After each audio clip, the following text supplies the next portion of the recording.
നിയമസഭാ തെരഞ്ഞെടുപ്പ് അടുക്കുമ്പോൾ രാഷ്ട്രീയ കേരളത്തിൽ വീണ്ടും അപ്രതീക്ഷിത നീക്കങ്ങളുടെ സൂചനകളാണ് വരുന്നത്.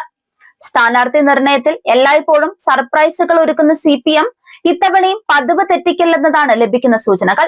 സിനിമ, സംസ്കാരം, സാമൂഹിക വിഷയങ്ങൾ എന്നിവയ്ക്ക് അതീതമായി വലിയ ജനപിന്തുണ നേടിയ മലയാളത്തിന്റെ പ്രിയതാരം ഭാവനയെ തെരഞ്ഞെടുപ്പ് രാഷ്ട്രീയത്തിലേക്ക് കൊണ്ടുവരാനുള്ള സാധ്യതകൾ പാർട്ടി സജീവമായി പരിശോധിക്കുന്നതായുള്ള റിപ്പോർട്ടുകളാണ് പുറത്തുവരുന്നത്.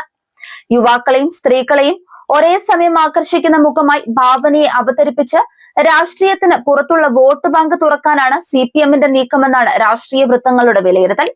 ഭാവനയുടെ ജനപ്രീതി വോട്ടാക്കി മാറ്റുക വഴി യുവാക്കളെയും സ്ത്രീകളെയും പാർട്ടിയോട് അടുപ്പിക്കാൻ കഴിയുമെന്നും CPM കരുതുന്നുണ്ട്. താരം സമ്മതം അറിയിക്കുകയാണെങ്കിൽ ഏറ്റവും വിജയ സാധ്യതയുള്ള സുരക്ഷിത മണ്ഡലം തന്നെ നൽകാനാണ് പാർട്ടിയിലെ ധാരണ. സ്ഥാനാർത്ഥിത്വവുമായി ബന്ധപ്പെട്ട് ഭാവനയുടെ മനമറിയാൻ നേതാക്കൾ ഉടൻ താരവുമായി ആശയവിനിമയം നടത്തും. സാമൂഹിക വിഷയങ്ങളിൽ ഭാവന സ്വീകരിച്ച ശക്തമായ നിലപാടുകൾക്ക് ഇടതുപക്ഷമെന്നും പിന്തുണ നൽകിയിരുന്നു.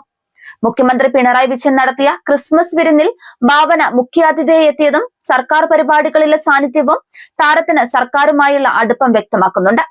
കൊട്ടാരക്കര മുൻ MLA ഐഷ പോറ്റി കോൺഗ്രസിൽ ചേർന്നതിനെ പ്രതിപക്ഷ നേതാവ് VD സതീശൻ വിസ്മയമെന്നാണ് വിശേഷിപ്പിച്ചത്. ഇതിലും വലിയ വിസ്മയങ്ങൾ വരാനിരിക്കുന്നു എന്ന കോൺഗ്രസ് വാദത്തിനുള്ള ഇടതുപക്ഷത്തിന്റെ മറുപടിയാകും ഭാവനയുടെ സ്ഥാനാർത്ഥിത്വം. അതേസമയം ധർമ്മടത്ത് മുഖ്യമന്ത്രി പിണറായി വിജയൻ മത്സരിക്കാൻ ഇറങ്ങിയാൽ സർപ്രൈസ് VIP സ്ഥാനാർത്ഥിയെ ഇറക്കാനാണ് കോൺഗ്രസിന്റെ പദ്ധതി. കോൺഗ്രസിലെ കരുത്തനും ഉന്നതനുമായ ഒരാളെ പിണറായിയെ നേരിടാൻ ഇറക്കണമെന്ന ചർച്ച കോൺഗ്രസിൽ സജീവമാണ്. 2011 രൂപീകരിച്ച ധർമ്മടം മണ്ഡലത്തിൽ നിന്നാണ് 2016 2021 പിണറായി വിജയൻ ജയിച്ച് മുഖ്യമന്ത്രിയായത്. മൂന്നാം തവണയും ഭരണ തുടർച്ച ലക്ഷ്യമിട്ടിറങ്ങുന്ന ഇടതു മുന്നണിയെ മുന്നിൽ നിന്ന് നയിക്കാൻ ഇക്കുറിയും ധർമ്മടത്ത് പിണറായി വിജയൻ അംഗത്തിനിറങ്ങുമെന്നാണ് ഇടത് കേന്ദ്രങ്ങളിൽ നിന്നുള്ള വിവരം.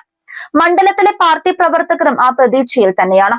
കോൺഗ്രസിന്റെ സംസ്ഥാനത്ത് അറിയപ്പെടുന്ന നേതാക്കളൊന്നും ധർമ്മടത്ത് കഴിഞ്ഞ 2 തവണയും പിണറായിയെ നേരിടാൻ രംഗത്തിറങ്ങിയിട്ടില്ല. എന്നാൽ ഇക്കുറി അത് തിരുത്തണമെന്നും പിണറായി വിജയനെതിരെ കനത്ത മത്സരം കാഴ്ചവെക്കണമെന്നുമാണ് കോൺഗ്രസിലെ പൊതുവികാരം. ധർമ്മടത്ത് പിണറായി വിജയനെ സ്ഥാനാർത്ഥിയായി പ്രഖ്യാപിച്ചാൽ ഉടൻ കോൺഗ്രസിലെ ഉന്നതനെ പ്രഖ്യാപിക്കണമെന്നാണ് ആലോചന. CPMന്റെ കുത്തക മണ്ഡലങ്ങളിലെല്ലാം കനത്ത മത്സരം വേണമെന്നാണ് കോൺഗ്രസിലെ പൊതുവികാരം. അനായാസേന CPM വിജയിച്ചു കയറുന്ന മണ്ഡലങ്ങളിൽ ഹൈ വോൾട്ടേജ് മത്സരം തന്നെ വേണം.